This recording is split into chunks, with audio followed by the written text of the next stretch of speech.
Saudade, Colatina eu terei. Saudade do teu povo tão gentil. Saudade deste solo que pisei. Recordarei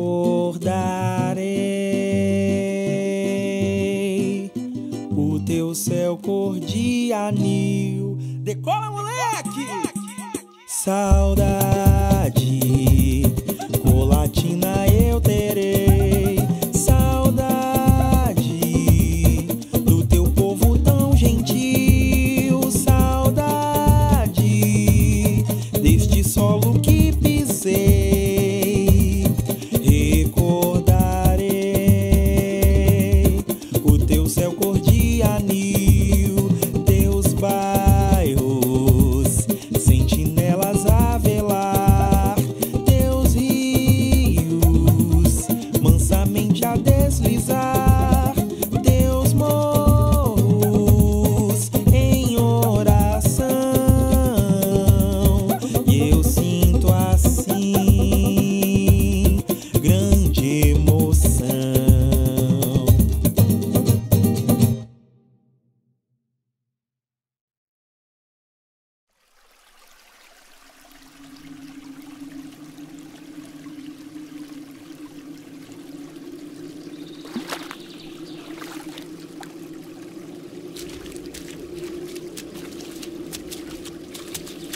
Ele já estava aqui muito antes da gente.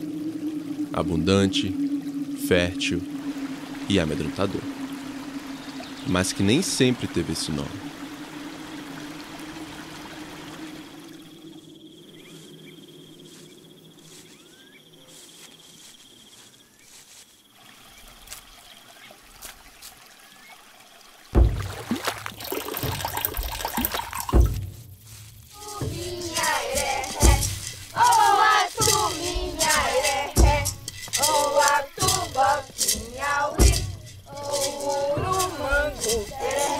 O atu fazia parte da nossa cultura, da nossa vivência, sobrevivência. Porque lá eles sabiam que eles iam achar comida, água, iam sobreviver. Era o rio que dava essa sobrevivência para o povo Krenak. Mas se você parar para pensar, a nossa existência só é possível aqui em Colatina por causa do Rio Doce. Não tem outra fonte de água que abasteceria essa cidade nossa. Economicamente, domesticamente, é tudo daqui. Tudo é o Rio Doce, a gente vive por causa do Rio Doce, mas a gente não leva isso assim de uma forma engajada mesmo, entendeu? Carrega na nossa história, na nossa cultura. Não tem uma cultura melhor que a outra. Tem uma cultura diferente e cada uma pode ensinar para outra alguma coisa. E talvez o que nós precisamos aprender com essas culturas é essa forma de relacionamento com a água, entendeu? Com o rio, por exemplo, o Rio Doce no caso dos Krenak. Colocaram um nome pejorativo na gente de os botocudos por causa dos botox que usavam, né? Na boca ali era para falar menos, né? Pra fazer menos barulho. E na orelha para escutar mais.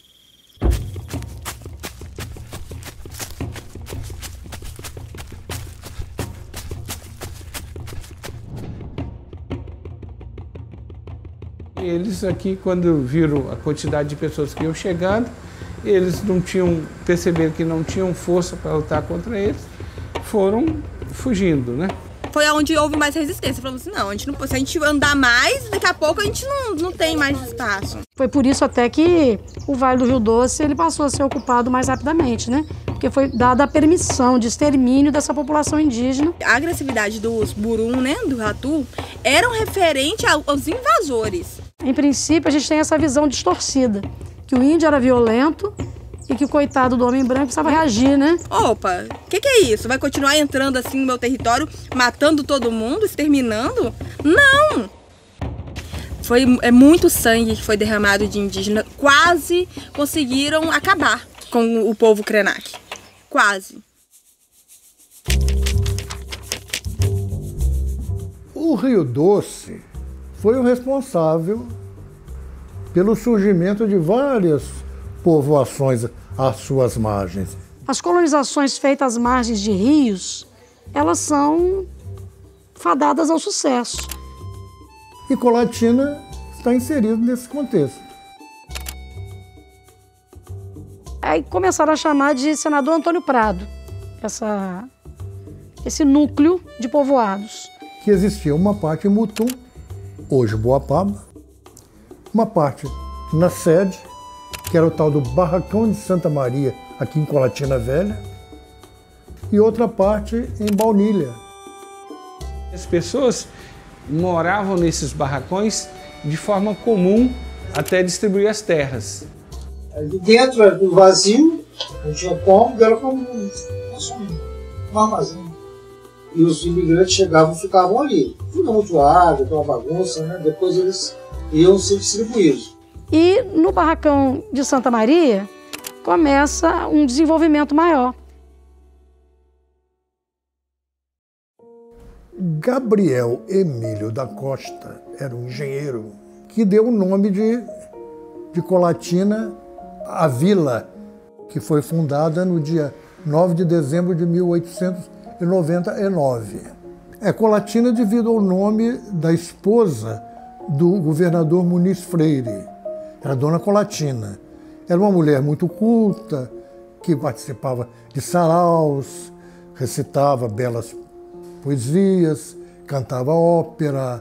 Essa mulher esteve em Colatina tão somente uma vez. Foi no dia 11 de fevereiro de 1911.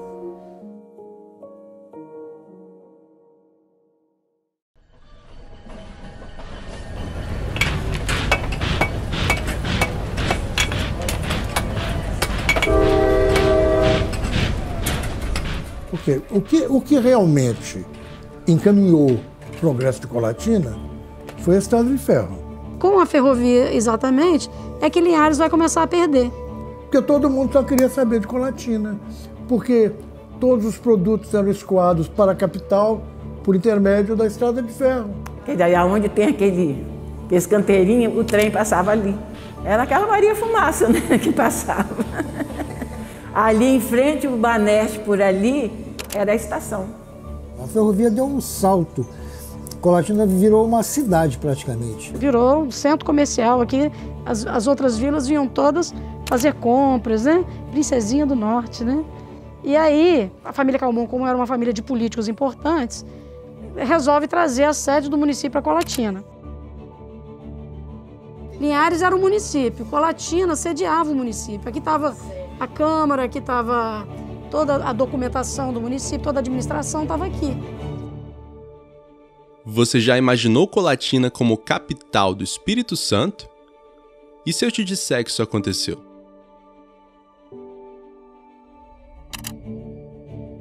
A revolta do Xandoca, que é conhecida dentro da história do Espírito Santo, foi uma briga política dentro do Estado. Bernardino Monteiro, da família Monteiro, né, foi eleito presidente do Estado. Na época não era governador, era presidente, né?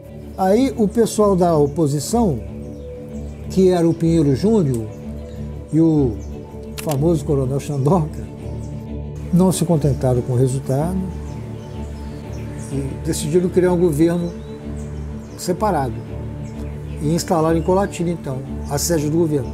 Colatina ficou sendo capital por 33 dias, de maio a junho de 1916.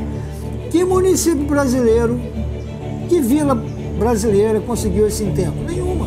Aí, em 1921, finalmente, né, se consegue a emancipação de Colatina. Em 30 de dezembro de 1921, Colatina se torna finalmente um município.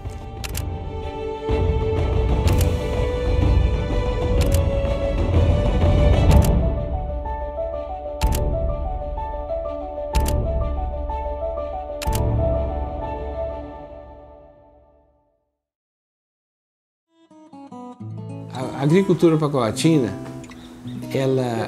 ela sempre garantiu Colatina.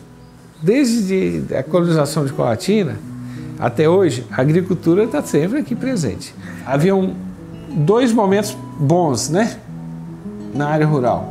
A madeira, a extração de madeira e a produção de café começava a ser pujante.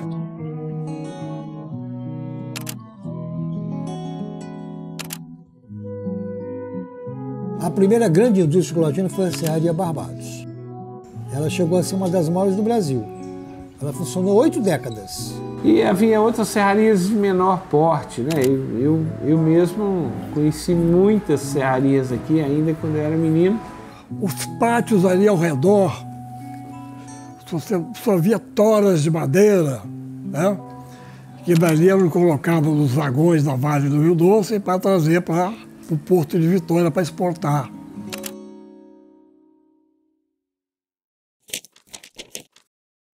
O café era um objeto pujante até 1929. Com a queda da Bolsa de Nova York, o café houve um baque, mas voltou mais tarde. Colatina teve uma fase áurea. Na década de 50, Colatina era o maior produtor de café do mundo. Isso ficou durante muito tempo na mídia, até a década de 60. Então foi uma fase áurea, uma fase muito boa de Colatina. Esse município de Colatina bancou o Espírito Santo por mais de uma década. Bancou o Espírito Santo, era a espinha dorsal da economia.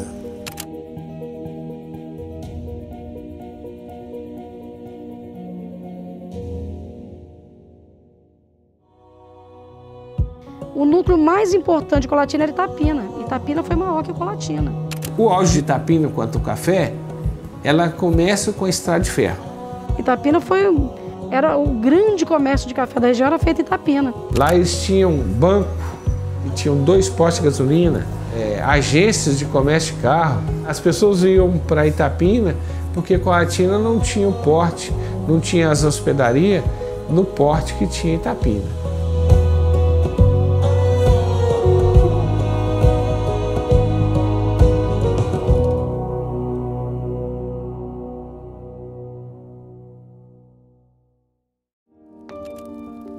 Na década de 70, quando a grande crise do café, o governo federal, estadual, né, determina a erradicação dos pés de café, a Itapina entra em declínio. A não construção da ponte contribuiu, Itapina foi regredindo mesmo. Não, em termos de progresso, perdeu muito, você está entendendo? Porque isso aqui ia estar bombando mesmo. Sempre foi o grande sonho nosso, todo mundo. Essa ponte ia ser o ponto alto de Itapina.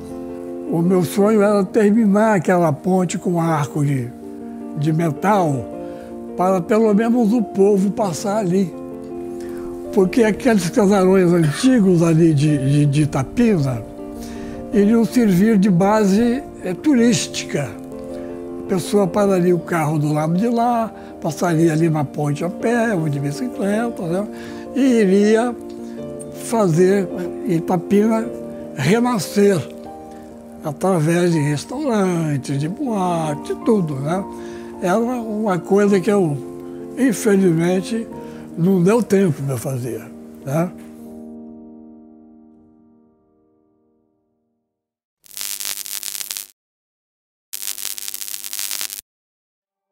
Não tinha, a luz elétrica era igualzinho um tiçãozinho no poste. Era uma luzinha fraquinha. Todas escuras, lamparinas e tal, porque não havia energia. Só aquele que tinha, às vezes, um gerador, coisa em casa, que possuía energia. Não tinha o que nós vemos hoje aí, a cidade clara, limpinha, não tinha nada.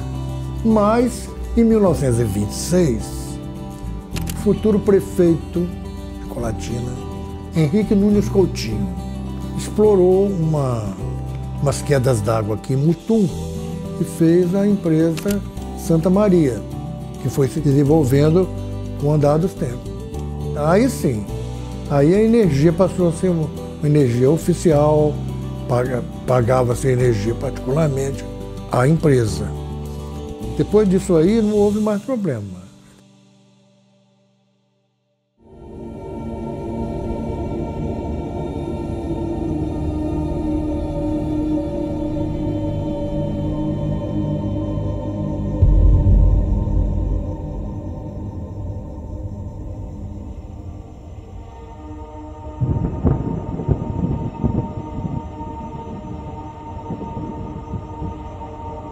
todo o centro da cidade inundado, além dos diversos bairros com mais de 2 metros de água e quase 80% da população desabrigada. Esta é a condição atual de Colatina.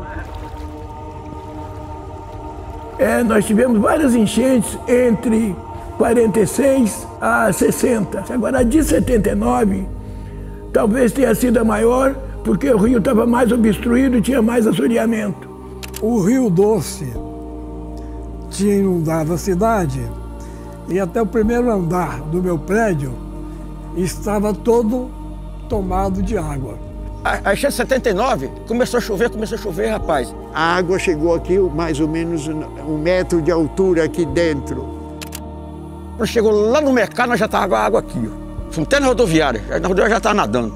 O pessoal entrava de barco naquele portão lá, vinha aqui, encostava na escada e ficava abrigado em cima.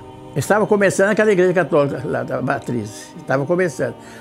A água foi lá perto da Matriz. E no centro da cidade, a água chegou a 1,30 m em frente ao Baneste. Eu só consegui entrar no meu prédio com canoa. E outra coisa, as águas ficaram por 17 dias aí na cidade, com um prejuízo incalculável.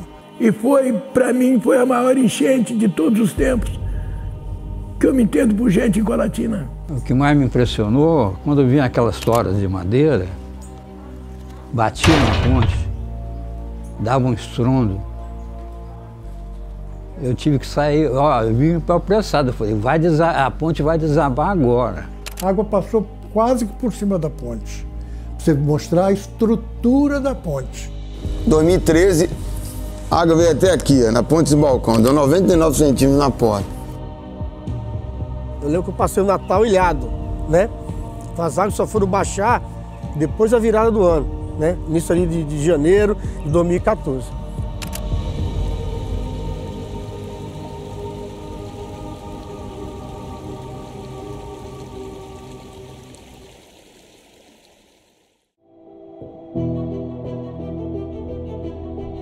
A ponte para Colatina, das construções daqui da cidade, é a mais importante, né? É o cartão de visita de Colatina. Por que essa ponte nossa é tão boa e tão resistente? Ela foi inaugurada em 1928. A ponte foi feita uma estrada de ferro que ia passar ali. Essa ponte foi feita, então, com uma estrutura fabulosa. Imagina um trem de carga, não sei quantas milhares de toneladas. Não pode ser uma pontezinha qualquer. Você imagina, que coisa maravilhosa, uma ponte daquele tamanho, daquela estrutura, na época era a maior do Brasil. Até 58, a ponte continuou sendo uma pista só. Ela é estreita, ela só passava um carro. Aí ficava uma guarita do lado de cá e do lado de lá. Fechava, o carro tinha que parar, porque tinha um outro vindo. Abria, o carro ia, o outro ficava do outro lado parado, esperando. E era muito perigosa, muitos carros caíram ali, muita gente caiu, morreu afogada, várias histórias de acidentes.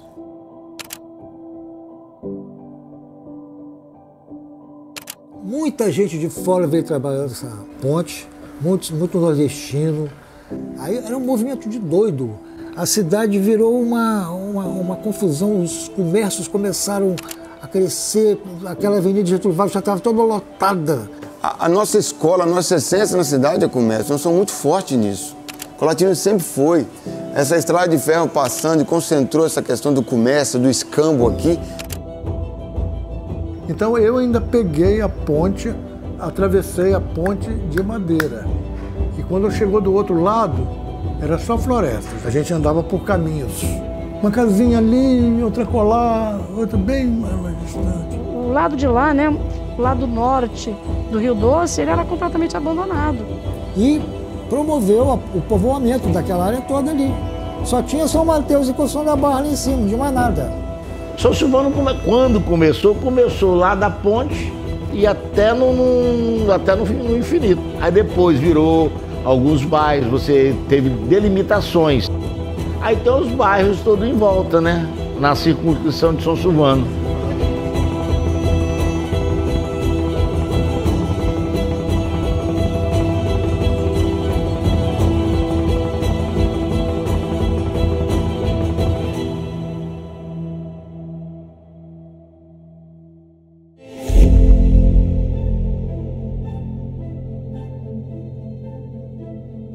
no governo do seu Honório, conseguiu uma verba para a construção de 120 casas populares.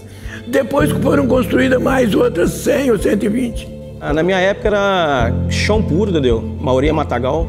Porque quando começou, os primeiros conjuntos foi aqui na minha casa, entendeu? Conjunto 1. Isso aqui começava lá embaixo e vinha, que era mato, era pé de jaca. Tinha uns pezinhos de café por ali afora. Quando o Frisa ele iniciou aqui, não existia o em volta dele, não existia. Aqui existia meia dúzia de casas, que era a antiga Coab, né? Sem dúvida, o Frisa alavancou um percentual muito grande no Honório Fraga.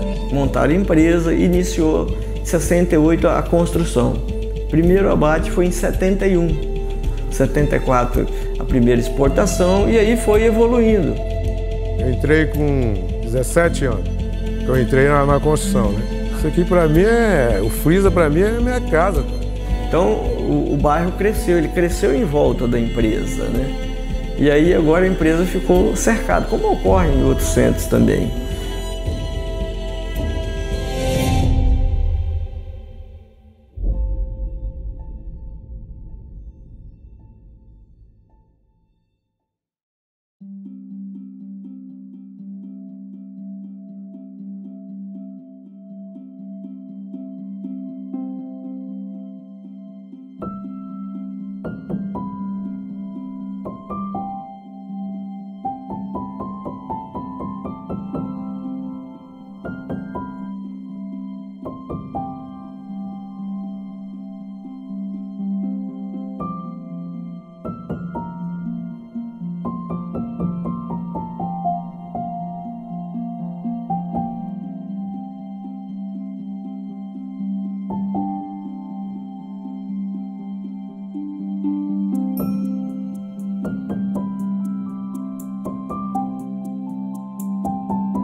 Colatina é realmente um centro, né, regional e que tem uma boa educação. A estrutura de educação do município é muito boa, né, com a rede estadual também.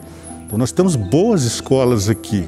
Os estudos que a gente está fazendo e os avanços e as atualizações que a gente está fazendo em relação à educação, elas estão à frente de muitos municípios. É saudade, passa um filme. É uma lembrança que não cabe, das diferenças, que na minha época não tinha o terceiro andar, né? É um lugar com muitas histórias boas, né, cara? Ali, se a gente pegar a entrada ali, eu lembro que foi exatamente a primeira foto, né? Nós tiramos da turma ali, tinha uma espécie de piquenique ali. Cara, daquele sentimento de nostalgia, né? Poder reviver tudo de novo, lembrar de momentos. Quando eu entro aqui no pátio, a primeira coisa que eu me lembro é das quadrilhas que a gente fazia aqui dentro. Então, a cada cantinho que você vai aqui tem uma memória muito boa, né? É muito emocionante a gente voltar nesse lugar que foi tão especial, né? Para mim e para muita gente.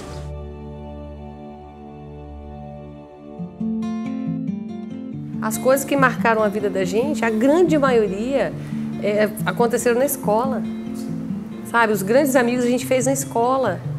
Então a escola ela é um lugar muito importante. Dona Elvira Rodrigues Brito. Minha primeira professora, minha grande inspiração.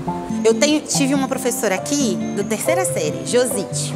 Lisete Martinelli, história contemporânea. Caetano Bravin, sabe, história moderna.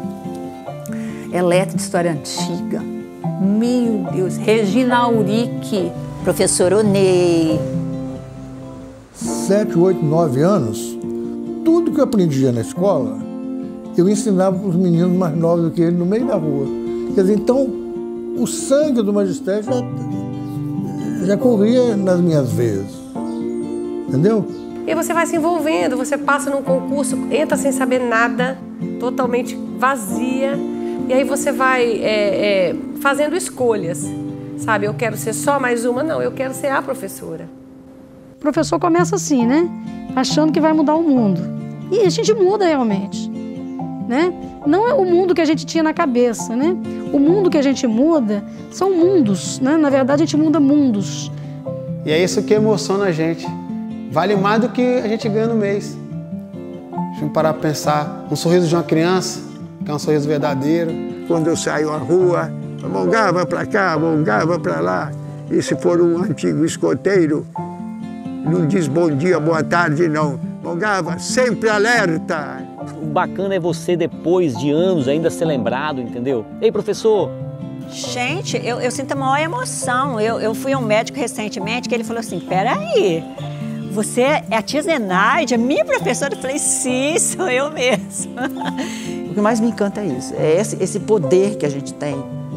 Esse poder de ver a transformação acontecendo, sabe? Rapaz, é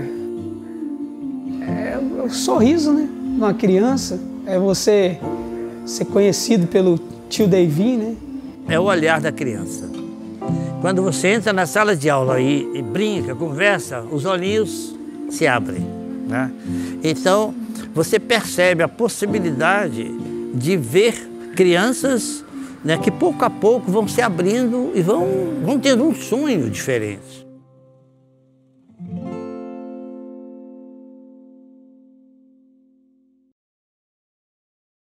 Às vezes eu nunca mais me encontrei com aquele aluno.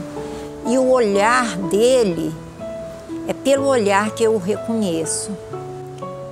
É muito interessante essa percepção do profissional, do professor com o aluno. Vocês não têm noção do que é isso. Sabe, entrar numa sala e você encontrar aqui 30 alunos, todo mundo vibrando, né? E todo mundo interessado, né? O que me marca mais, eu vou ser sincero a você, é quando eu chego aqui no fórum, chego na delegacia, eu chego nos hospitais, eu chego nos consultórios, é tudo as crianças que eu tomei conta, né? Olhei aqui dentro, aí eu chego lá, você aqui, tio Pernambuco. Dedicação, é amor, sem esperar retorno. Mas se ele vier, cara... Com certeza, é o caminho para a mudança, eu vejo que é a educação.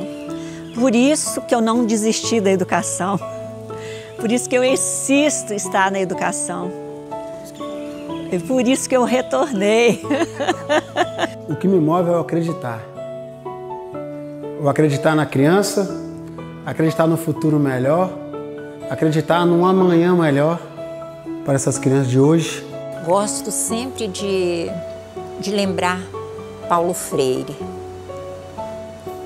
A educação não transforma o mundo. A educação muda pessoas e as pessoas mudam o mundo.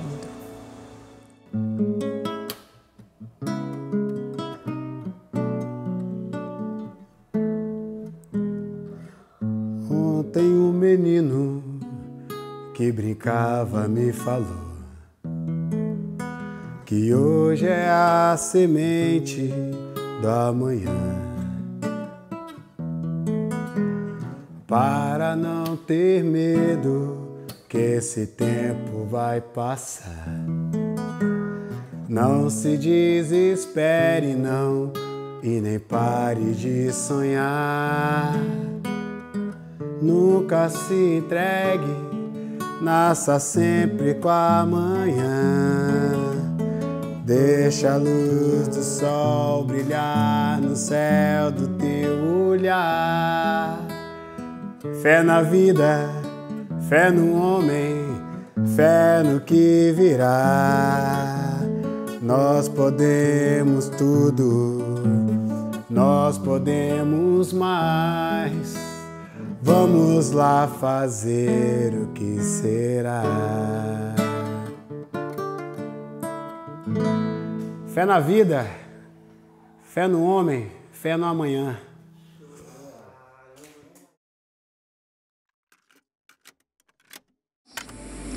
Gosto da minha escola, faço qualquer sacrifício para defendê-la em qualquer situação, porque eu gosto do polivalente e luto o que é bom para ele, eu busco onde tiver, e o que é ruim para ele eu combato até as últimas consequências. Eu destinei a minha vida a educar criança. Me falaram, se eu não fazendo greve, eu teria coragem de olhar no olho de uma criança e dizer que eu não tenho greve. Eu não olho no olho dela, não, eu olho na alma dela e digo, ó, meu filho, está tudo errado, perdoe-me pelo mal que eu consegui te causar com minhas greves.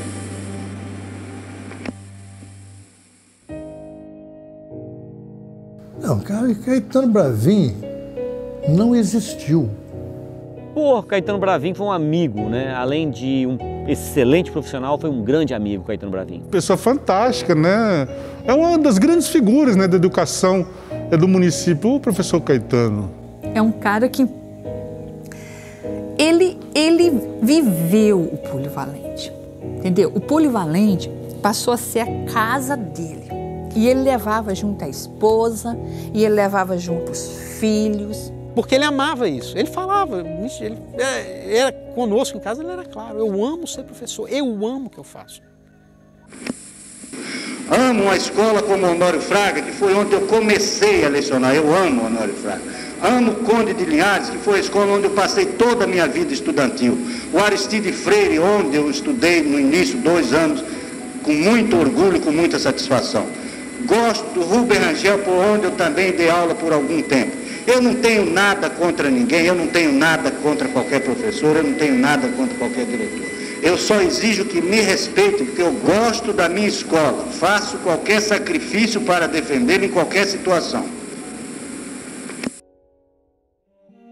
Então, ele nasceu num distrito, hoje pertence ao município de Marilândia, que é chamado São Marcos. Papai veio para cá, se eu não me engano, com 10, 11 anos. Veio bem novo para cá. Então, meu avô, ele comprou uma propriedade, um pedaço de um lote, né? Até no onde hoje é o bairro Lacê. Então, a família toda se mudou para cá. Ele montou um bar ali na cabeça da ponte. Então, ele ficava nesse bar trabalhando, né? Era especialista em limpar peixe, tinha essas coisas, fritava. Ele sempre foi muito objetivo. Né, aquele objetivo, eu vou fazer isso, eu quero isso, ele sempre trabalhava muito por isso, como foi a história dele no Polivalente, né? Meu avô, ele não é que não deixou, não queria que ele estudasse, queria que ele ficasse no bar. O que ele fez? A vontade própria, atravessou e se matriculou. Hoje, o Conde de Linhares. Caetano Bravin foi meu aluno. Ele tinha vindo da roça, devia ter uns 14, 15 anos. Ele foi professor de inglês dele, ele não era bom aluno de inglês. Tinha dificuldade, na roça, dificuldade, tudo. Mas ele, no primeiro instante, já demonstrou liderança. Papai foi um dos professores fundadores do Polivalente. Ele fica lecionando daquela primeira leva de professor até 1993 ou 94, que ele passa a ser diretor da escola. Aí ficou dessa época até a morte dele como diretor do Polivalente. Ficou muito forte isso pra mim, entendeu? Porque ele era meu herói, cara, isso aí. São 2 palavras assim, que representam hoje o sentimento por ele, saudade e orgulho. Porque graças a Deus, assim, teve uma base familiar muito forte. Tanto ele quanto a minha mãe foram 2 pessoas incríveis. Será que é pecado tentar salvar uma instituição? Será que é crime não condenar uma criança à ignorância? Então não existe nada de interesse monetário, de interesse financeiro. O interesse é pedagógico, o interesse é com relação à escola. Era um cara que, como diretor, ele propugnava pelo bem das famílias dos alunos. Quando o aluno tinha uma dificuldade, ele procurava a família. Eu imagino o Caetano, assim, eu não sei qual é a ave que tem a asa maior, mas eu imagino o Caetano, essa ave, assim, né? Que ele abria as 2 asas, assim, e ele ia colhendo. Ele era um cara de corpo e alma presente ali na vida dos estudantes, cara. Em todos os sentidos, então. Como ele nos via, ele via os alunos como se fossem os filhos dele, entendeu? Como se a escola fosse uma família, entendeu? Ele, com uma série de pessoas de boa índole, criaram isso que foi a escola de referência na cidade. ficou muito marcada essa questão, o Caetano botava na caminhonete para ir jogar e tal, mas ele ia muito além disso. E conseguia passar essa mensagem que, assim, ao meu ver, é a mais importante, né? Que é a mensagem da educação, que a educação transforma vidas. Ele conseguia mostrar que, tipo assim, pô, vocês estão indo pelo caminho errado, sabe? Com as palavras de quem tinha muita sabedoria. E fez de coração. Não fez pensando em dinheiro, em reconhecimento pessoal. Fez por amor. Aquele cara bom, aquele cara que propugnava para o bem. Que deixou um legado muito bonito. Deixou um legado forte, um legado concreto. Eu sempre falo que ele é o meu herói, né? Foi e sempre será. Porque os heróis são aqueles que abrem mão da própria vida, do próprio conforto, para se dedicar a alguma coisa que possa fazer o bem para os outros. Aqueles seres que aparecem assim de 100 em 100 anos, que vem, faz um rebuliço danado e faz igual uma estrela. Daí 100 anos passa de novo. Que me perdoe aqueles que eu deveria fazer alguma coisa que eu não fiz, que eu fui omisso. Essa que é a minha opinião.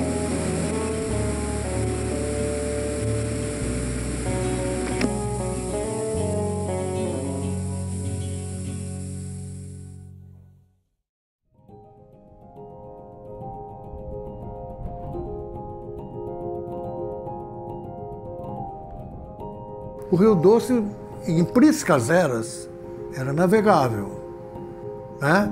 Era muito caudaloso, muito caudaloso. Por causa da navegabilidade do Rio Doce, inicia-se uma navegação a vapor que vai incrementar o comércio na região. Primeiro o Milagres, em 1910, que durou pouco tempo, porque ele, coitado, muito frágil, era sempre atacado pelos botucudos. O Tamoio, o Muniz Freire e o principal deles, o Juparanã. O vaporzinho. Aquele vaporzinho, quando eu vim para Colatina, ele ainda funcionava. E ele fazia o transporte de Colatina a Linhares. Então aquilo ali o pessoal geralmente usava mais a passeio, porque não era vapor de carga, era de passageiro. Florentino Navios, que já estava no governo desde 24, comprou um navio alemão, um casco. E Florentino Navios sabia que tinha, trabalhando lá nas oficinas de João Rei, da cidade de Fernando Minas, um construtor naval, um engenheiro naval russo, Pedro Epstein. Contratou Pedro Epstein para fazer toda a estrutura de madeira do navio. E em 1927 teve a viagem inaugural desse navio. Esse navio foi o que mais navegou, e foi o maior de todos, né? O navio número 2, o vapor Juparanã. Com o passar do tempo, com o assoreamento, com os problemas sérios de quase que desertificação, o rio passou a não ser mais navegável e um dia o vaporzinho no Juparanã acabou aterrado em algum canto qualquer aí. Ali o vaporzinho, ali onde tem o Pleno Hotel, quando ele encalhou, ele ficou enterrado ali. Não, eu pelejei para tentar tirar, não consegui. Eu tentei com a Vale do Rio Doce, tentei de várias maneiras, com o Estado, com o DR, ninguém se propôs a ajudar a tirar, eu não tinha condição, a prefeitura não tinha condição de tirar, não tinha máquina. Em 60 teve uma tentativa de recuperação, tinha um cidadão em Colatina chamado Talismã, ele morava em Colatina Velha, e ele conseguiu juntar um monte de gente, aí com um cabo de aço, começando tentando puxar, mas já estava colado. Com a construção do muro Beira-Rio e com o aterro, ele ficou do lado do aterro.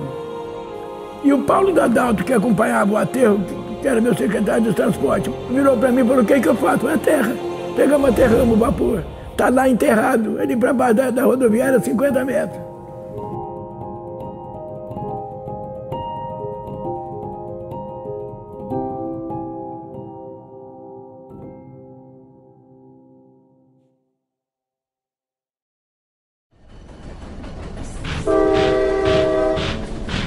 O barulho que uma composição provocava era ensurdecedor.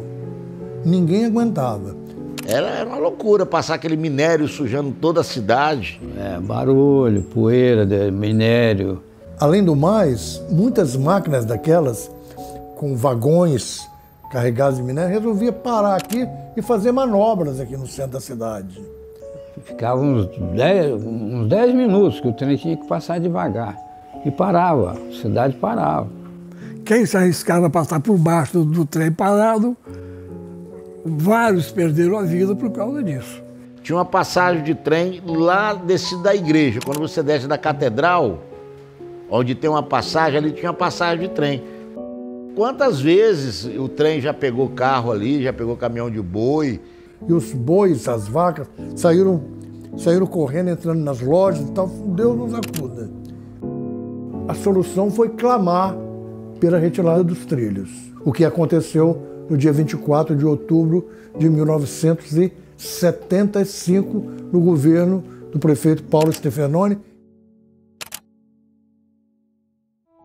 Nós fizemos um pedido ao governo do estado para que, em face à grande quantidade de desastres que havia na cidade, para que fosse estudada uma maneira de retirar os trilhos do centro. A saída dos trilhos foi muito importante. Tirou aquela atração, né, do trem passando no meio da cidade, mas foi muito bem aproveitada essa passagem do trem. A retirada do trilho foi uma coisa fantástica na cidade, né? Foi um momento áureo de Colatina. Eu procurei fotografar o que estava acontecendo com a população. Isso aí marcou a minha carreira de fotógrafo. No dia que nós paramos no trem no meio da rua principal, eu mandei comprar naquela época 200 barris de chope. Nós botamos ao redor da linha férrea chope. O pessoal vinha do morro lá com bacia para pegar chope. Rapaz, foi uma festa e arromba. Aquele foi um sonho realizado, né? Um sonho realizado.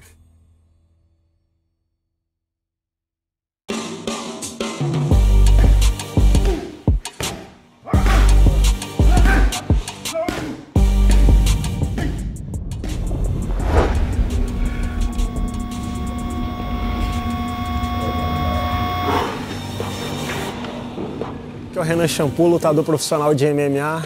Sou nascido na Bahia, morei minha vida inteira na Colatina. Cheguei aqui com 2 anos de idade, há 3 anos me mudei para o Rio de Janeiro, mas me considero colatinense. Meu nome é Genivaldo Porto, mais conhecido como Portinho. 30 anos está fazendo esse ano que eu estou desenvolvendo artes marciais. Então hoje eu sou presidente da Federação Capixaba de Esporte Contato, presidente da Federação de Muay Thai Tradicional do Espírito Santo e a minha esposa é presidente da Federação de Kickbox. Então as 3 federações funcionam aqui em Colatina. Nós fizemos em Colatina, poucas pessoas sabem, vários campeões mundial de kickbox, campeão sul-americano, pan-americano, campeão da Copa do Mundo, igual o Champu foi campeão da Copa do Mundo na Argentina. Quase ninguém sabe disso, entendeu? São um pouco divulgado. Champu é um atleta dedicado, isso aí eu até falei outro dia aqui na academia com as pessoas que o Champu tinha a chave da academia para treinar. Às vezes, sábado e domingo, tava o Champu sozinho treinando aqui, entendeu? E eu achava bacana, porque isso é difícil, você achar uma pessoa que vai treinar sozinho. Eu quero levar a Colatina ao topo, é minha meta.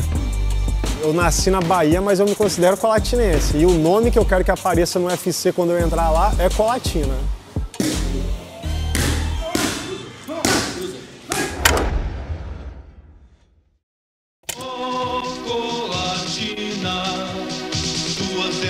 Reviverei, meu Colatina, por você eu cantarei, no seu brasão, de clube, herói vencedor.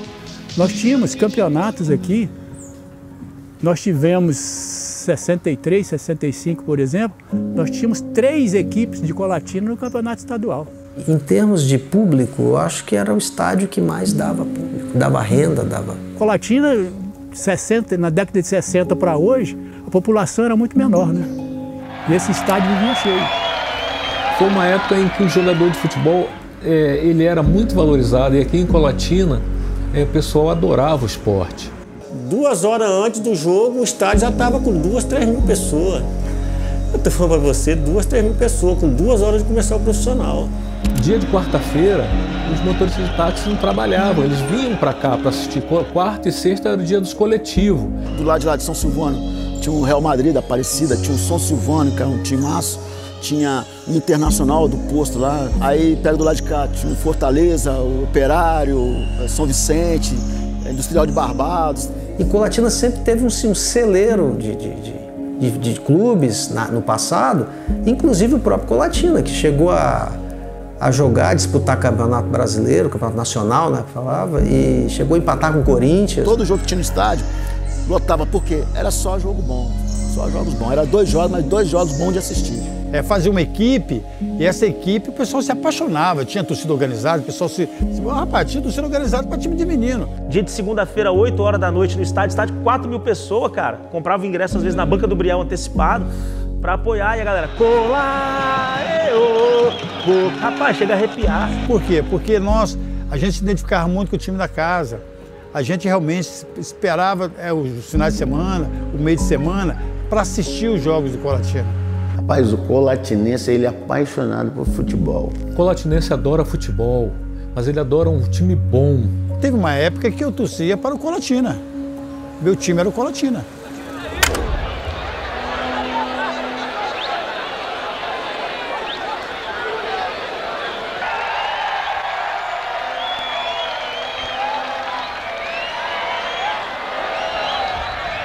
E o Vasco, na minha época, teve aqui 3, 4 vezes. América Mineiro, Ponte Preta, Fluminense, Botafogo, todo mundo veio visitar aqui. Era um prazer vir a Colatina. Meu time jogou com o time do Rio que vinha aqui, vinha Fluminense, vinha Flamengo, vinha a Seleção Carioca, vinha a Seleção tal. Então, e nós tivemos esse período de ouro aqui em Colatina. Então a cidade era uma cidade que estava sempre cheia. E o pessoal vinha assistir o Colatina, que valia a pena. E outra coisa, tinha as pessoas que faziam esporte por amor.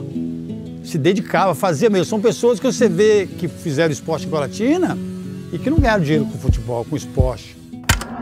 Estamos realmente agora assistindo no gramado a presença do nosso grande amigo Odilon, ao lado de sua esposa e os amigos, aqui no gramado do estádio Joaquim Alves de Souza. Uma satisfação realmente muito grande para nós. Bom, o Odilon Níquel era um empresário, né, bem sucedido, apaixonado pelo futebol. Meu papai é um cara que... Era um cara do povo, vamos falar a verdade. Era um cara que atendia todo mundo, pobre, rico ou não. Rapaz, o Odilon é um ícone, né? É sensacional. É um cara que sempre gostou de futebol. Pelo tempo que eu tenho no esporte coletivo, foi uma das pessoas mais importantes no futebol colatina. Teve uma grande importância, uma pessoa muito inteligente, uma pessoa com um coração enorme. E ele investia uma parte dos seus lucros no futebol e fez isso muito bem. E ele amava o futebol mesmo. Ele amava, adorava, entendeu? Foi uma perda tremenda para Colatina. E ele era um cara que marcou a presença em Colatina. Eu acho que foi um nome marcante, que, como tudo passa, né? A vida dele passou. O papai foi embora até cedo, com 74 para 75 anos. Mas eu acho que ele, assim, soube aproveitar bem a vida em todos os sentidos. O esporte, ele te dá condições de você sonhar em mudar o patamar da sua família. Eu gostava muito de jogar. Eu tinha minha paixão em jogar futebol, pelada, qualquer pelada eu jogava, apanhava da minha mãe para eu jogar no meio do rio. Então a minha paixão era futebol. Jamais imaginava em chegar onde cheguei, mas é um aprendizado. A vida é um aprendizado e o esporte ajuda muito isso. Porque a escolinha de futebol não é para ser o jogador profissional. Muitos serão, mas outros não. Serão congregados a famílias, serão formação de valores. Não só de profissionais, mas de valores. Para minha vida como homem, para minha formação como homem, futsal foi tudo para mim. Eu aprendi que enquanto uma criança corre atrás de uma bola, ele tem um sonho, cara. E se eu não fizer isso, outra pessoa vai fazer. Eu me sinto bem assim, eu acho gratificante. Se você acha que eu não fico gratificado, eu fico gratificado com essa situação e vou fazer isso, é uma coisa que Deus me deu e vou continuar fazendo. Eu vejo que eles veem na luta uma válvula de escape para ser alguma coisa que os pais deles não podem oferecer a eles. Eu já levei meninos para lutar em Vitória, meninos assim, já com 14 anos, né? Que nunca tinha visto a praia. Interessante, a gente chega lá, fica doido, me agradece até hoje. O quanto de pessoa que o esporte mudou a vida, que muita gente não conhece, é incrível. Futebol, ele é paixão, né? É paixão. Futebol não se explica. Para mim, hoje, falar do Lambissal é até é uma coisa que eu fico muito emocionado, porque o Lambissal me achou, eu me achei no Lambissal, então foi um casamento perfeito. É uma família, entendeu? Muito mais que um time, entendeu? Tudo que eu tenho hoje, eu sou Fortaleza. Fortaleza é tudo para mim, é uma família, entendeu? Todo mundo ama aqui esse Guadalupe, aqui, a minha neta, então... Nossa, meu velho tem, ó, não sei, ele chora até, não.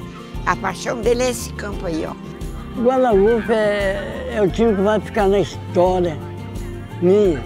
Para mim, o Dom Bosco é maravilhoso, ele é 100%. Isso aí, bicho, não tem preço, cara. É uma satisfação muito grande. Para quem possa ver, achar de longe que não seja relevante, mas pra gente é pra caramba, porque a gente tem sentimento, a gente gosta disso, cara. Você chegar ao fim, correr uma corrida toda, né? Chegar ao final ali, muitas vezes estafado, cansado. Quando chega no final ali, você vê que realizou um sonho. Para mim, fazer uma prova assim de longa distância foi um sonho.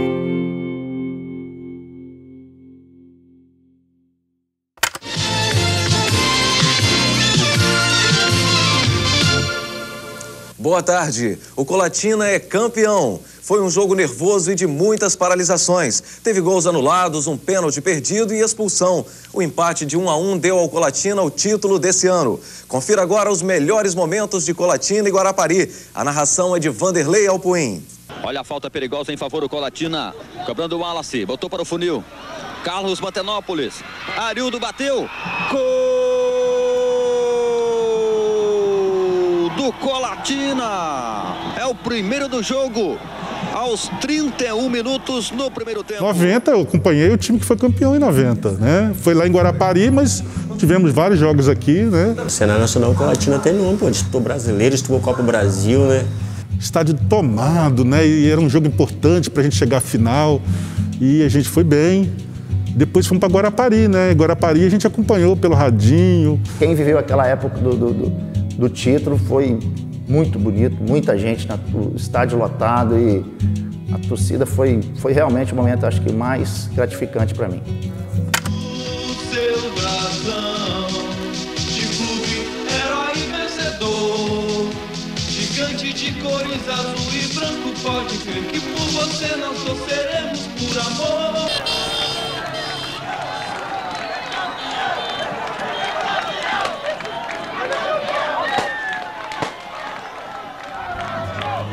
O time ganhou, ficamos até a madrugada esperando a delegação chegar, né, para fazer aquela festa ali na avenida. Nós chegamos naquela beira-rio ali, que eu vou te falar. Só em Guarapari foi mais ou menos 10 horas para Guarapari. Nós chegamos naquela beira-rio ali, foi lotado, da rodoviária até lá no batalhão, onde era o batalhão agora, naquela rotatória lá. Rapaz, não tinha como o ônibus passar, cara. Não tinha como.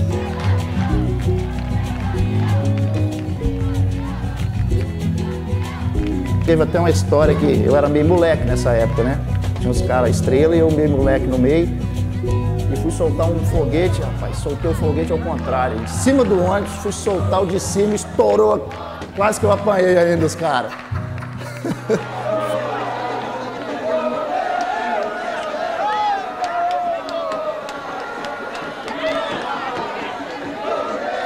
A Colatina hoje ela parou no tempo. Hoje a Colatina não tem uma equipe de voleibol, nós já tivemos disputando o estadual, nós já tivemos handebol disputando a Liga Nacional. Colatina, pouca gente sabe, nós somos vice-campeão brasileiro de handebol adulto. Então Colatina poucos sabem desse feito, né? Colatina hoje é o futsal, né? Teve aí pouco tempo aí com a Unesp, na Copa do Brasil, a última que foi agora foi o Castelo Branco, né? Estadual foi 7 vezes campeão já estadual, né? Bicampeão do Joabes. Era para ter, né? Uma base para daqui 5, 6 anos ter uns garotos aí jogando futsal, jogando a Taça Brasil. Tem bons jogadores até hoje, entendeu? A cidade é um celeiro de jogador, cara, entendeu? É uma cidade que não merece ficar sem futebol, Colatina. Nós temos pessoas para isso, nós temos atletas para jogar, nós temos gente de qualidade que possa jogar algumas modalidades. Vamos apoiar, vamos acreditar aí nas equipes do futebol amador, vamos resgatar o futebol colatinense, que tanto deu alegria. O colatinense ama o futebol. Meu sonho é um dia chegar no ginásio lá da CD e ver uma final de estadual, sentado lá e bater palma para quem estiver jogando. Eu tenho a esperança ainda de ver esse estádio lotado, né? De poder trazer meus netos, sentar aqui na arquibancada e torcer junto. Que Deus abençoa, que vai fazer um maior time para mim ficar alegre. O Colatina ganhou hoje, eu fico alegre. Em nome de Jesus.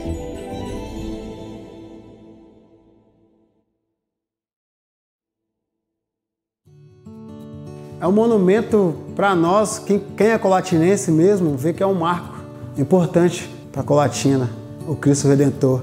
Para nós é uma grande satisfação em morar num local que tem um ponto turístico daquele tamanho ali, que é o Cristo Redentor, não o tamanho por si só, mas o tamanho da grandiosidade, de importância. E marcou muito assim o Cristo. Poxa, minha cidade tem um Cristo. E falar que Colatina não é linda, tendo um Cristo Redentor.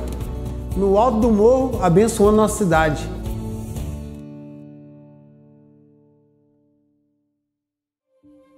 Olha, a história do Cristo Redentor é a seguinte. Eu um dia estava indo para São Paulo de automóvel, com motorista, e eu passei em Guaçuí, aí vi no alto do morro uma imagem do Cristo iluminada. Aí eu pensei, vou fazer uma dessa lá em Colatina. Aí, como saber quem é que fez o Cristo? O meu nome é Aline de Almeida Paula Macedo, sou membro fundadora da Academia de Letras e Cultura de Guaçuí, pela qual eu tive que fazer uma pesquisa sobre o Antônio Francisco Moreira, que é o construtor do Cristo Redentor de Guaçuí, de Colatina, de Mimoso do Sul e de outros municípios, né? E o seu Antônio, quando eu tinha os meus 6 anos de idade, eu me recordo de uma cena que me marcou, que eu tenho um carinho muito grande de reviver. Meu pai parou com ele perto de uma farmácia, eu muito pequenininha, o meu pai foi e disse a ele que eu era artista também. E o seu Antônio me colocou no colo, me abraçou, e eu me lembro como se fosse hoje que ele disse para mim, você é artista? Nunca deixe de ser artista. Aí mandei alguém lá no sul para pesquisar quem foi o construtor do Cristo. Aí me disseram que era seu Antônio e era um homem escuro, de quase 1,95 m, forte. E ele não sabia ler nem escrever. E era ateu. Então as referências não eram boas, porque o cara fazendo Cristo sendo ateu. O seu Antônio era uma pessoa muito simples, de família muito humilde, né? Nasceu de uma família onde o pai era ferreiro e a mãe era do lar, né? E o seu Antônio, quando pequenininho, perdeu o pai muito cedo. Ele devia ter 1 aninho e pouco. E aí ele cresceu sem ter as oportunidades que as crianças da época tinham. Às vezes as pessoas não entendiam isso, mas desde criança ele sempre teve muitas lutas. Então ele não tinha para a vida dele, ou no pensamento dele, ele não tinha motivos para acreditar. Aí eu conversei, chamei ele a Colatina, a gente foi lá, conversei com ele. Falou, mas eu vou fazer o Cristo do Senhor aqui. Ele ia numa garagem da prefeitura, onde tinha um depósito grande de ferro, um montão de coisa lá. Ele separava umas peças. No final, aconteceu o seguinte, ele simplesmente batendo o pé, subia uma peça que levava para cima, cimento, areia, pé no pé. Não teve nenhum instrumento lá motorizado para levar nada para cima, nem para baixo. Poucas pessoas tinham a condição de fazer o que ele fez. Você não tinha um andame Para você botar, levar uma peça lá para cima era muito difícil. A estrutura toda de madeira, se você ver as fotos, as estruturas são todas de madeira. Tudo que vocês já chegaram a ver que ele tenha feito, ele dominava de uma tal forma que as pessoas mais conhecedoras de engenharia, arquitetura, elas não entendiam como que o seu Antônio chegava a construir tudo aquilo, né? O seu Antônio, ele não tinha ajudantes, ele gostava de trabalhar sozinho. Ele, às vezes, arrumava alguém para fazer uma massa de cimento para ele, ajudar ali na massa, né? Levar alguma coisa, mas mexer na construção era ele, né? Ele era um gênio. Ele olhava para você, com 5 minutos, ele fazia uma foto sua, você olhava, era o seu retrato. O cara era um gênio, um gênio. E a obra foi crescendo. Inclusive, tem uma história muito interessante, que os cristos que ele fazia, os monumentos, um amigo dele comentou comigo que ele sempre olhava alguém e fazia mais ou menos o rosto de alguém que ele conhecia. É um fato muito interessante. E olha só o que acontece, ninguém sabe, né? O rosto de quem ele fez. E a coisa mais linda era ele construindo isso. Ele construía isso na Rua da Palha, aonde ele nasceu, né? Cresceu, viveu, se casou ali. Então ele construía na porta da casa dele. Né? Então, enquanto ele estava construindo, ficava uma mão, ficava um rosto, né? E aí aquilo chamava a atenção da garotada. Todas as crianças achavam ele assim, extraordinário, né?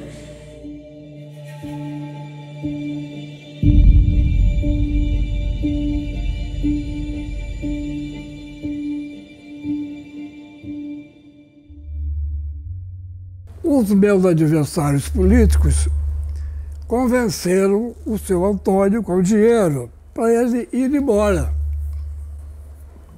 E ele foi embora e deixou o Cristo sem a cabeça. Moreira desaparecia deixando o trabalho na obra por vários dias. E ele fez isso várias vezes.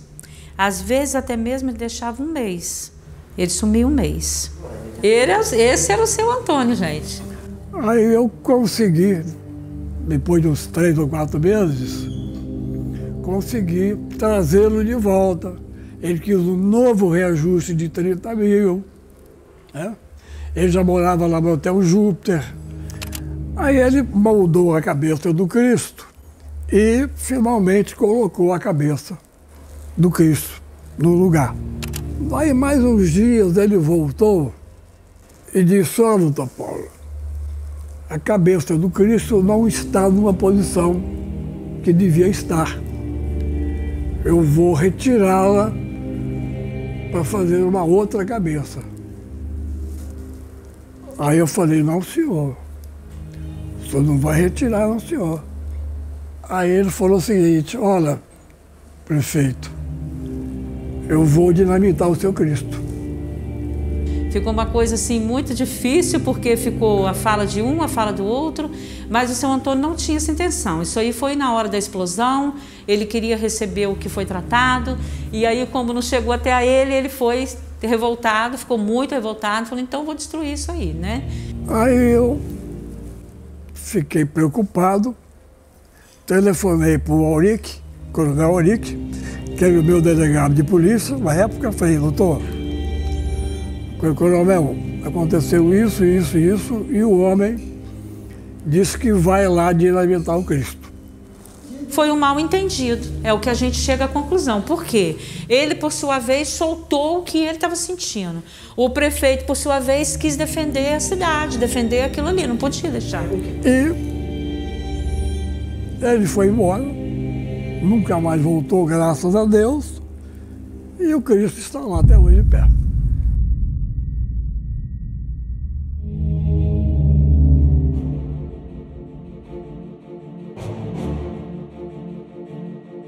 O seu Antônio não morreu ateu.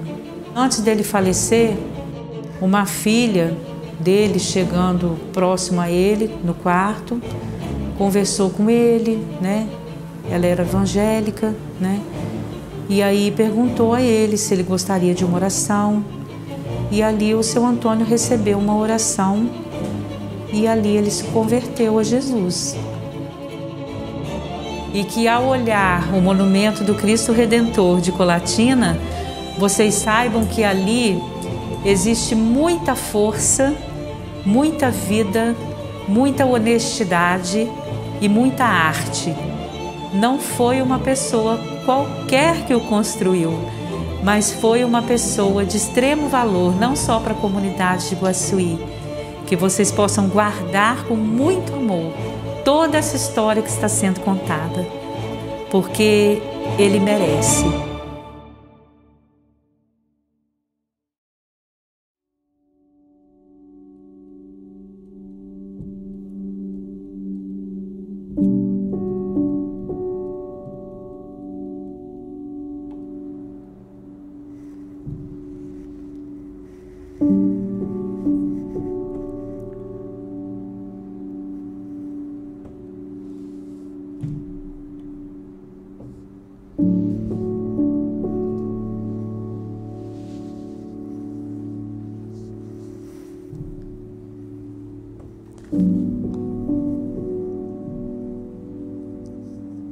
O teto do meu quarto brilha, e daqui ouço o som do universo que conspira entre constelações, mil disseções que tentam nos dividir, separar e oprimir.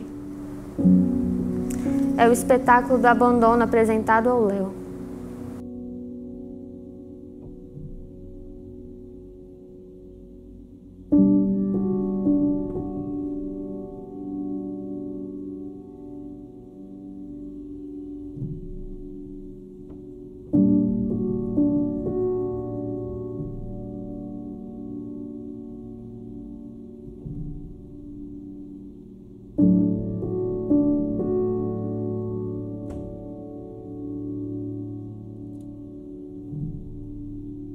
A gente nasce ouvindo que não tem identidade, não tem cultura, não tem raízes. A realidade é tão cruel que eu me agarro a uma esperança e meia fumaça largada às traças. Mas eu sou alguém, um pequeno alguém, com um sorriso frágil, voz embargada, mas eu sou alguém. E você insiste em não me ver. Eu posso garantir que temos cultura e muita para fazer. O meu nome é cultura.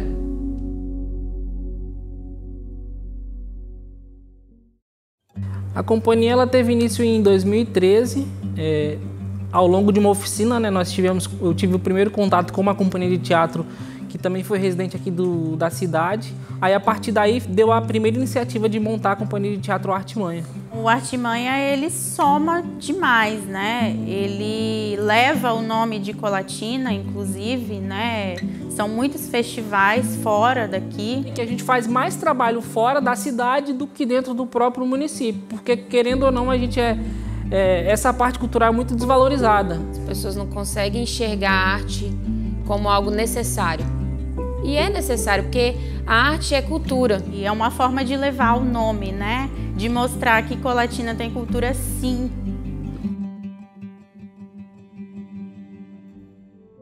A gente passa por um contexto, todo músico, que música não é profissão.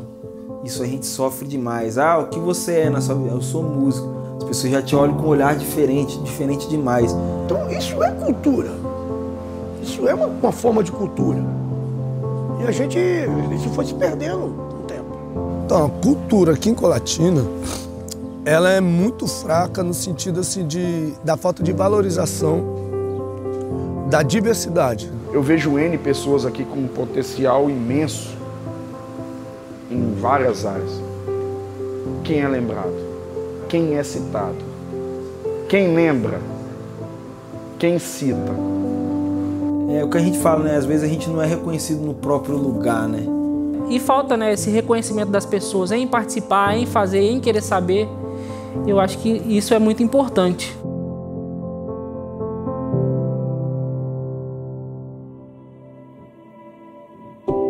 A questão de uma ausência de um teatro municipal Eu acho que é um fator muito relevante, é um fator que a gente tem que parar para pensar nisso. Imagine a nossa cidade com uma oportunidade dessa. Quanto desenvolvimento tem ali, né? Quem quer apresentar música, apresenta música. Quem quer apresentar teatro, apresenta teatro. Quem quer apresentar poesia, apresenta poesia. Para trazer, né, essa valorização para o município, poderia atender bandas, poderia atender outras manifestações culturais além do teatro. Seria uma construção, uma obra fundamental para o alavancamento desse olhar cultural, porque no teatro acontece tudo. Quando a gente abre espaço para esses jovens, crianças e tudo mais, a gente consegue, de alguma forma, fazer com que o pezinho deles, pelo menos, fique aqui um pouco, entendeu? Que valorizem mais. Gente que está aí, que tem talento, mas nunca teve oportunidade de se expressar, de colocar sua arte ali para todo mundo ver, de perder a inibição, de se soltar, sabe? De trazer o mundo para dentro do teatro e apresentar para os colatinenses. É um sonho, na verdade. Eu entrei nesse espaço aqui, eu já fiquei assim, uau! A gente também, mano. A cultura, ela é movimento, ela dá vida a gente, ela nos dá sustentabilidade. Não só na capoeira, mas qualquer cultura, né? Qualquer arte, o povo tem que valorizar a sua arte, porque o povo sem cultura e sem arte não é nada. Eu sinto a arte como uma família, porque é algo em mim que eu gosto tanto, que eu não consigo abandonar, eu não me vejo abandonando isso. E a gente sabe que uma sociedade educada, uma sociedade que tem cultura, ela é uma sociedade limpa, ela é uma sociedade que ela tem muito mais chance de dar certo em relação à violência, à droga, né? A tudo que é do lado ruim. A gente está afastando um monte de criança, a gente está trazendo um monte de criança para coisa boa, para se descobrir, para se conhecer. A gente tem que crescer junto. A minha cultura, você, a sua cultura. Eu acho assim, não precisa de grandes mágicas não, sabe? Não precisa.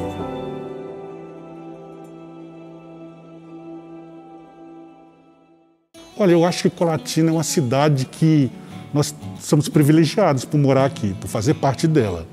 É um privilégio você morar numa cidade que tem uma qualidade de vida como a nossa. Nós estamos no Vale do Rio Doce. Eu acho que tem poucas cidades, né, a gente parar para observar, com essa beleza, entendeu? Tem que reconhecer que aquele sítio topográfico de Colatina é único, é diferenciado. De uma parte mais alta você vê o vale, né, o rio serpenteando a cidade de Colatina. Colatina é uma cidade aconchegante, é um lugar bom para se viver. E que o cidadão de colatinense nunca perca a essência dele de ser de Colatina. Levar no sangue, onde for. Eu sou de Colatina. A gente precisa valorizar os nossos. Eu sou de Colatina e eu me sinto colatinense. Eu amo Colatina. Eu acho que isso que é ser colatinense, né? Esse amor, o coração chega, bate forte.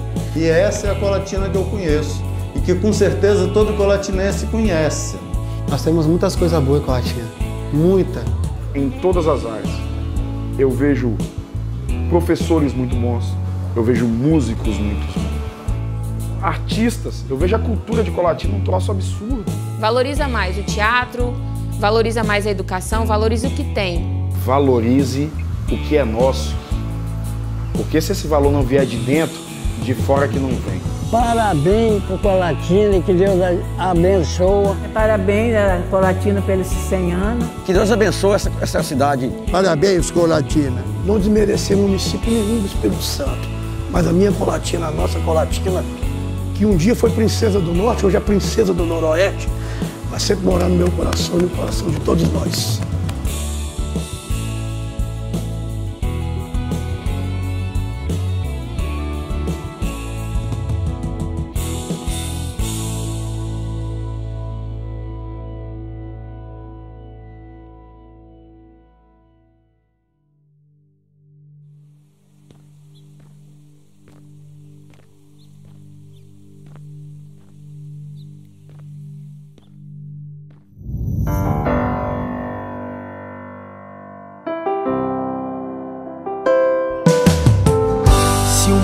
Te mostrar um lado que não faz sorrir, te fazer duvidar, fazer chorar e desistir. Não tenha medo, a vida é mesmo assim. Tenha as razões pra acreditar e prosseguir. Não deixe sufocar o que há de bom em ti. Fazer o melhor, ser o bem, mude a vida de alguém. Fazer o melhor, ser o bem. Fazer o melhor, ser o bem, mude a vida de alguém. Fazer o melhor, ser o bem.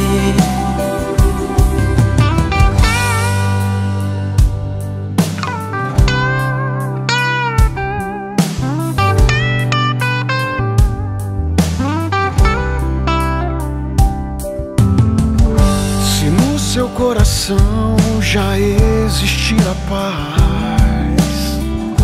Por que não transbordar, multiplicar e fazer mais? Um abraço, um sorriso, estender a mão. Gestos simples que nunca serão em vão. E que o amor então transcenda esta canção.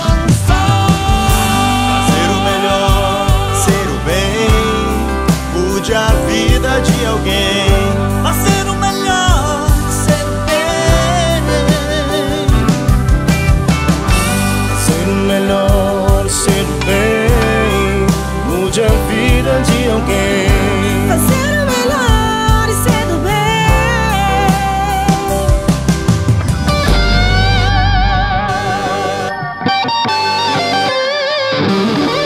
A voz do rap é a voz da rua, time pronta que ninguém recua. Geral saiu da zona de conforto, ninguém tem paz se antes tem uma luta.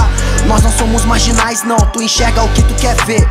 Somos marginalizados, só que ver demais pode te enlouquecer. Carne chega pesado e vai ter que passar visão. Vários falam, mas não escuta, nós é tudo cidadão. Vários sonhador desiste pela opressão, mas não silencia a voz, ela vem do coração. 5 anos clandestino de rap, a batalha rolava porque a gente fez. Pelas ruas da 027 ao tamanho do nome chegou até vocês. Vi meus direitos, busquei meus direitos, porque arte de rua não é crime, sabe? Hoje eu vejo o rap salvando umas vidas que não passariam de menor de idade.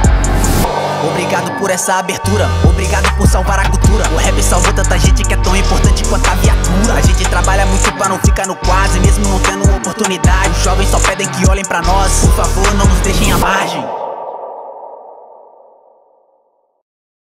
Luz, câmera, ação. É a vida em sua contradição, a arte na contramão de toda inquietação.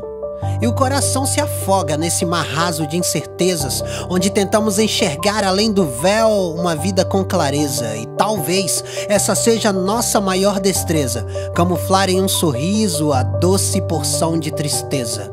O amor é um livro, pena que o mundo é analfabeto. Sejamos fontes de paz em meio ao caos desse deserto. Se posicione, faça o certo, deseje ir além. Viver é uma escolha, escolha hoje ser o bem.